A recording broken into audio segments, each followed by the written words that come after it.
para sa mga anak to.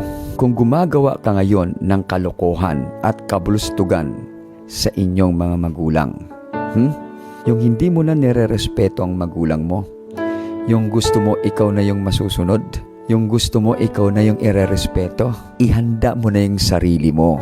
Oo, yung sarili mo. Dahil mangyayari ulit ang ginawa mo sa mga magulang mo. At pag nangyari ulit yon, at that time, sa'yo naman, sa'yo naman ito mangyayari.